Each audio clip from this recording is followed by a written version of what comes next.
Thanks for tuning in. I'm David with Sine Wave Music, and today is a big day. This is the ultimate Groovebox battle. The top-of-the-line, production-based Grooveboxes with built-in batteries.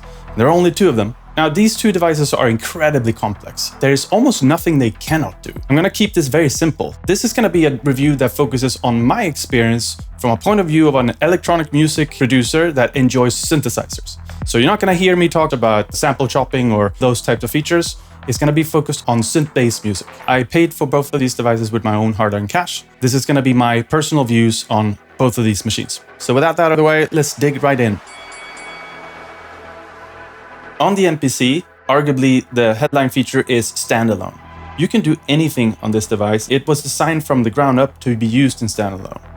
Unlike Push 3 Standalone, which is ironic, but this device I feel is more suited to be used in combination with Ableton Live, the DAW. You're meant to be using this in certain phases of your production, but not start to finish. The headline feature on the Push 3 instead is the MPE pads, which is a perfect segue into...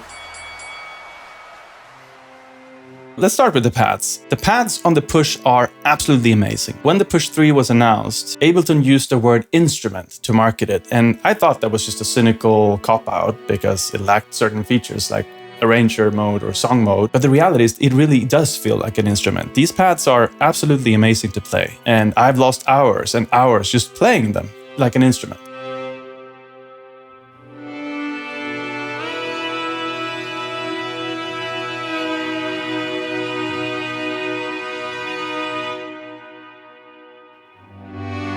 The pads on the MPC are not as fun to play on. They actually do have polyphonic aftertouch.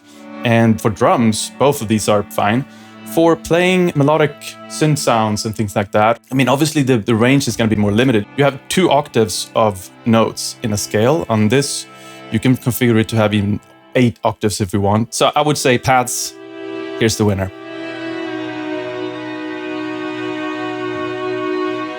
If we compare the screens, the MPC has a high-resolution touchscreen, and the Push 3 has a lower-resolution non-touchscreen. These come with pros and cons. I would say the pro of not having a touchscreen is that the whole interface on the Push is designed to be used with the buttons. It forces the designers to think through the design a little bit more, whereas I don't mind the touchscreen in itself, but I sometimes feel like the design of the interface, the designers are taking some shortcuts. So they basically design it so that you have to press, for example, mute and solo buttons here are on the screen. And there's no way to access this other than tapping on this touchscreen. Whereas on the Push, you have mute and solo buttons dedicated, which is really nice. So there are some things that I don't like about it, but overall, I actually enjoy having access to this skeuomorphic design for different plugins. I find that to be quite neat. This kind of almost looks like a Roland Juno synth, and I quite like that. Whereas, of course, on this interface, it looks very sterile, but functional. Yeah, pros and cons.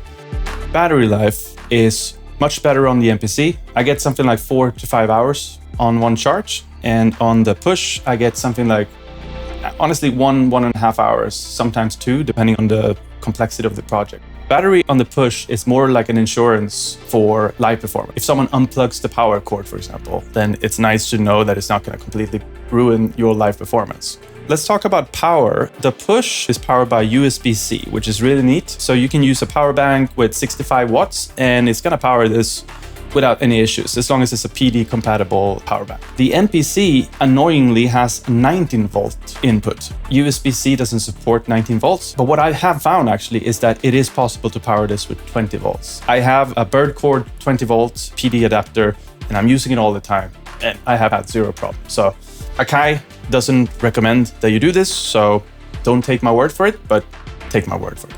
The MPC notably has a built-in speaker, and it's actually pretty good. I mean, it's not obviously something I would mix in, but it's something that is highly useful, especially when you're outdoors and you want to be completely untethered, no cables connected whatsoever. It's really nice, and it sounds more than okay, I'd say. The MPC also has an RCA input for sampling from vinyl record players and things like that.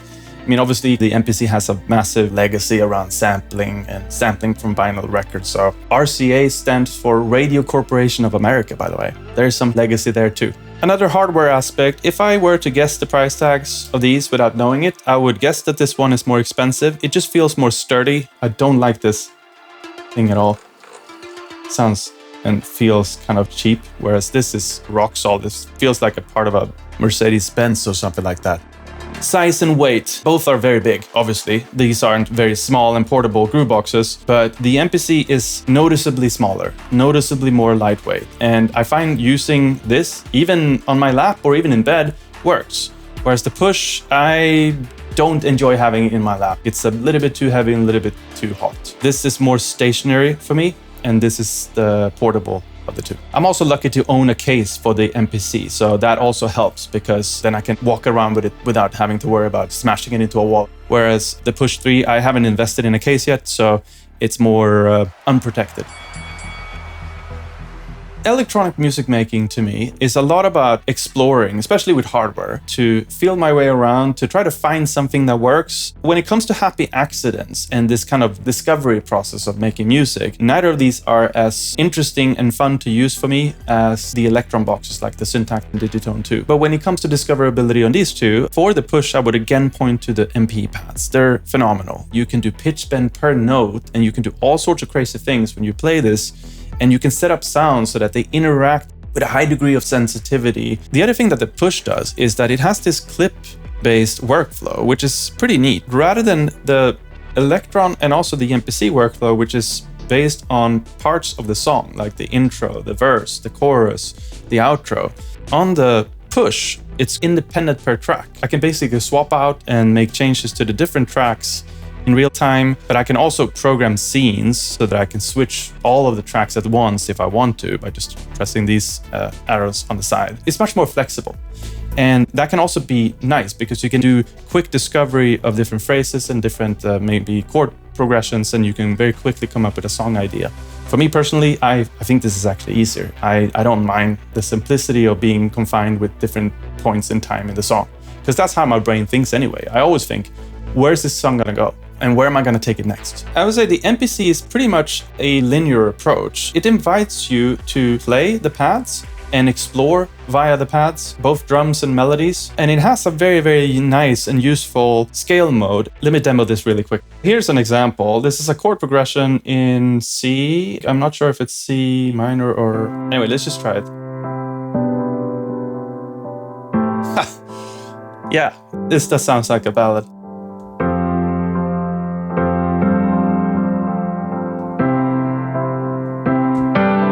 Nice. So yeah, so the idea here is that you basically pick your genre, like dance. Okay, dance is, I don't know what this is. What kind of dance is this? I think you can turn on arpeggio as well.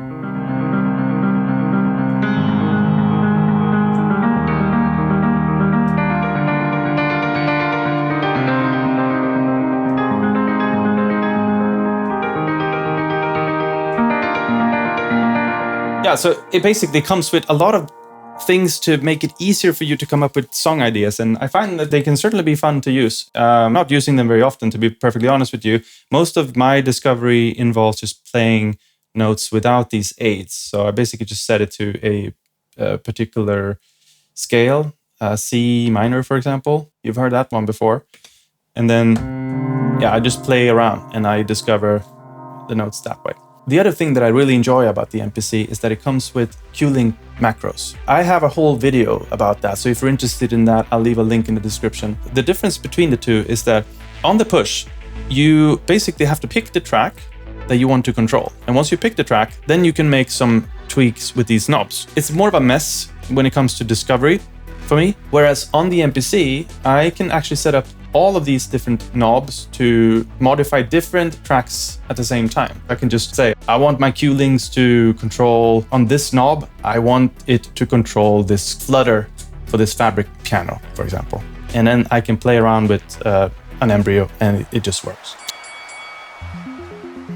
My focus is going to be on synth sounds and effects, not on sampler quality. Both of these are samplers, so you can basically feed them with anything and they can sound like anything. One assumption that I'm making is that if you're buying the Push 3 standalone, you will also be buying an Ableton Live Suite license, because without it, you don't have access to any of the synths, essentially. On the MPC Live 2, some synths are included. There's a video on this channel that talks about debunking 2 myths about the MPC, where I'm going through some of the different synths used in that production. So you can check that out if you want to have a taste for how these different synths sounds. There's actually quite a large selection of synths that are included, but then there are other synths that you need to pay for. The Jura synth is one of my favorite synths of all time. It also has a built-in reverb that sounds phenomenal. By the way, if this video is helpful to you, I would really appreciate if you hit like and subscribe, and check out my other reviews and tutorials. It's a small thing, but it makes a huge difference for the channel.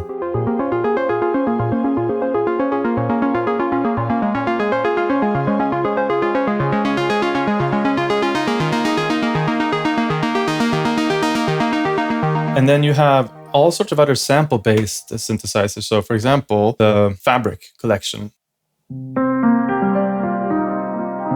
So yeah, the MPC and the Push can both sound great, but I would say that the built-in effects on the Push are better. There's just no denying that. Overall, I'd say both do a phenomenal job. I'm not sure, I don't quite like Air Reverb, which is the best included plugin for reverbs on the MPC. Both require, again, that you pay, because without the Suite license, you don't get so much synthesizer fun at all on the Push. And without Jura, you're missing out on the best that the MPC has to offer. Ultimately, these devices are meant to help you create and produce music. If we start with sequencing, I would say that both of these devices are really meant to be played live. I basically record something in, I play the pads, and that's the way you should use these, I feel. When it comes to actually editing stuff, when you have to edit something that you've already recorded, doing that, I feel, is so much easier with a touchscreen. Detailed editing in the sequencer is much better on the MPC. Again, the Push feels like a hybrid device, so if I need to do fine-grained editing on the sequencer data, I would just reach for the mouse and keyboard. That's much faster than trying to do this on the Push. The MPC has song mode. It basically allows you to stitch together different sequences into a full arrangement, and it's very, very convenient. It's very fast once you know how to use it. The Push, again, uses the clip-based workflow. You can stitch together different scenes. As of Ableton Live 12.2, you can also chain or connect different scenes so that they follow each other in a sequence. So you can basically program a full song structure on this thing as well. It doesn't show you the arranger view. If you're used to Ableton Live, that's the horizontal view where you can have these more traditional intro, verse, chorus sections of a song. This doesn't show you that. It forces you to stay in this clip-based view. You can record something into the arranger from the Push, but if you want to see it, you have to fire up your computer and use this in controller mode, and then you can see it on the computer screen. Whereas this allows you to see the arranger of a full song. So this is meant, again, to be used fully in standalone. I'm not a sample chopper, so I'm not going to talk about that. How I use sampling is most of the time just resampling a synth sound. And I find the workflow to do that to be a bit clumsy on the Push. You're basically forced to create a new audio track. Then you need to set the input for that track, and then you need to press rec, and then you need to record while playing a sequence, for example, and then you end up with a sample that you can then chop up and do all sorts of crazy things with. Whereas on the MPC, you basically have a sampler. So in the sampler, I can just very quickly select, okay, I want to resample. This thing could be playing a sequence, and I just press record. And then you have a sample, and then you could do whatever you want with it. Also, when you have a sample, here I have a drum kit. This is the default drum kit. These are different samples. For each sample, let's say this snare, for example, I can go into effects and I can add, in this case, I've added a spring reverb. If I turn that off, it sounds different. So I have 4 inserts per pad. And technically you have limitless effects on anything in Ableton, but on the Push, it's more of a convoluted workflow. It takes more time to set those things up for me. Whereas here it's right at the surface, so it's very easy for me to just use it. I really appreciate that. So you can very quickly do some fun things with a sample, and then once you have it, and if you want to flatten it, that's also just a button press away, which is the same thing as resampling on a SP404. So you end up with a new sample with all of the effects applied, and you free up a lot of resources, and then you can rinse and repeat until you have something that you can't even recognize and is completely unique to your music, which is really cool. Basically, MPC was meant to do sampling really well, and it shows. Let's talk about automation. On both of these devices, it's very easy to do automation. The MPC arguably has an edge because it shows the automation curves. So it's very easy to see and even edit the automation after the fact. Whereas on the Push, you don't get to see the automation lanes, you just hear it. And if you're not happy with it, you can delete the automation and do it again. The final workflow aspect is DAW integration. Here, obviously, technically, the Push 3 wins because it is the DAW, assuming you're using Ableton Live. If you're using another DAW, then I don't think it makes sense to even consider buying a Push 3 because it's meant to be used with Ableton. But if you're using Ableton, the integration is right there. The MPC is less integrated, but honestly, the MPC isn't that far behind because on the one hand, it can export all the stems. It even has a Ableton export feature that allows you to export a full Ableton project into stems right into this clip-based view. But it also works as a plugin. So you can drop an MPC VST into the DAW, any DAW, not just Ableton Live, and then you can route the individual outs from that plugin into dedicated audio tracks in your DAW. And it's really neat. It's actually surprisingly easy to use.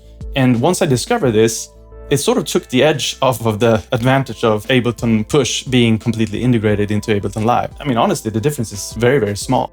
You can even use the MPC hardware in controller mode while you are using the VST plugin. The hardware detects that there's a VST plugin running in your DAW that runs MPC. And then this is that plugin. Now, one disclaimer, of course, this doesn't work with MPC 3 yet. Maybe by the time you're watching this review, it's already out. I would say the differences when it comes to DAW integration isn't as big as I thought it would be. But obviously still, nothing beats having a dedicated Ableton product that works with an Ableton DAW. Let's quickly talk about overall value. The price of the Push, together with the Suite license, comes down at around 2,500 euros. So it's a pretty hefty price tag, but then again, you have everything you need to make music for the rest of your life, depending on which rabbit holes you're prepared to dive into. But yeah, so 2,500. The MPC Live 2, roughly 1,500 euros, gives you the hardware plus maybe one or two soft synths and effects. I would highly recommend the Jura plugin. I would also highly recommend the Air Delay Pro. It's a really nice effect. In fact, I'm using that effect on my Ableton productions as well. It's a really, really nice delay. It can sound beautiful. And if you buy those two together with the MPC, that comes down to around 1,500. So 2,500, 1,500. But then arguably, you still want a DAW. And so you're gonna have to pay for that one way or another. So if you add the Suite license to your MPC package, you would then spend 2,000.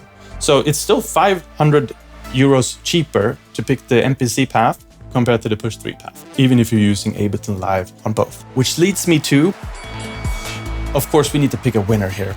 But I will say they're both winners in different ways. Thanks to the Push 3, I made a switch from Reason 10 to Ableton Live 12 as my day-to-day DAW. And I am incredibly happy about that switch. But this review isn't about DAWs, it's about hardware Grooveboxes. And I do have a favorite here. Before I announce that, let me play you a short video clip. Before we wrap up this segment, let's talk about how to wrap up your double bass. Slide the cover over the front of the bass. Bring the zipper closed, don't hurt your back, pick up the bass like that, and now we're ready to roll. Just a sip of water. There are three main factors that influenced my choice. Let's get the elephant out of the room. The Push 3 is just too big. There's no denying it. I'm not comfortable using this in my lap. I've said in previous reviews that I enjoy using my Grooveboxes in bed, on the couch, and sometimes, in other places. And it's just not very comfortable with the Push 3. The second reason is also something that is big, which is the price tag. Because I'm not using it wherever I go, I don't use it as often to justify the hefty price tag. And the third factor is a very small thing, but it's a real thing. The difference is in the button feel is night and day. After 1 hour on the Push, my fingers physically hurt. The MPC buttons, they're so quiet and soft, and yeah, they just feel great in comparison. This is the one thing that makes a lot of noise. Everything else is dead quiet. So yeah, I'm complaining about something so small, and I feel almost embarrassed for saying this thing. The reality is, these things, like the fact that it's too big, that it leads to me not using it enough, which leads to me feeling guilty for having spent so much money on it. And then when I'm actually using it, my fingers hurt. It's enough for me to feel like, this is my favorite. Because I've been using this so much more, my brain just basically clicked with this workflow. I'm so used to everything that I'm very fast on the MPC. I'm not as fast on the MPC-3 that I was on the MPC-2 version, but hopefully I'll pick up speed as this year progresses. I do like the clips-based workflow on the Push. I think in theory it's a beautiful thing, but again, I don't have a problem with the sequence-based workflow on the MPC, and I'm used to it from the Electron workflow as well with the patterns. So to me, it doesn't feel like a big trade-off. What I do miss on the MPC, of course, is the amazing MPE pads. But even without the MPE pads, I would love to just have a pitch bend. And again, the integration into the DAW, it doesn't feel like a night and day difference for me. I'm actually quite comfortable dropping my MPC plugin into the DAW and continuing to use the hardware next to my computer. It's a very nice setup. Overall, I'm faster on the MPC. The MPC was designed from the ground up to be used in standalone. The Push 3 wants you to use it in combination with Ableton Live. It's meant to be sitting side by side your computer. It's a great idea starter. I'm sure it's nice to just plug in a guitar and record some riffs and chop it up and start to add some synths and get going. But there's always going to be a point where you want to plug this into Ableton and continuing the process. You don't want to do it from start to finish in standalone. Whereas on the MPC, well, I don't want to do everything in standalone either, but at least I can. There is the possibility to do it, which is really neat. I also love Ableton Move. It's a really nice, small, mini Push 3, if you will. I'm probably gonna do a review of the Ableton Move at some point as well. If you're interested in that, please make sure to subscribe to the channel. I hope that was informative and helpful. And if it was, I would appreciate a thumbs up. You can also subscribe if you want to see more content like this. And with that said, I hope you have a great day and week ahead, and I'll see you in the next one. Thank you.